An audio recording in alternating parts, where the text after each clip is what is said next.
এখন প্রথমে ভাবলাম যে পাখি দুটো জালে আটকানো দেখে জাল থেকে পাখি দুটোকে ছুটাটাই ঠিক।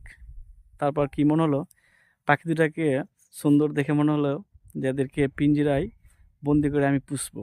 তারপর আমার মনে হলো যে না, এটা ঠিক হচ্ছে না। আমাকে কেউ যদি সারা জীবনের জন্য পিঞ্জিরায় বন্দি করে রাখে তাহলে আমাকে কেমন লাগবে।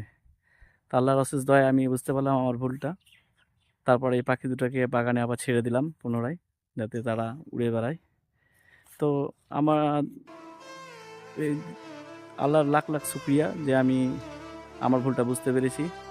আশা করি আপনারা এরকম বুঝতে পারছেন। সারা জীবনে যদি কাউকে পিঞ্জরায় রেখে বন্দি করে রাখা যায় তাহলে কেমন লাগবে। পাখি হলো তারাও তো জীব, তাদেরও তো একটা উম, মন আছে। তো আপনারাও সেভাবে ডিসিশন নেবেন। কেউ পিঞ্জরা বন্দি করে পাখিকে রাখাটা আমার মনে হয় যে ঠিক হবে। ধন্যবাদ।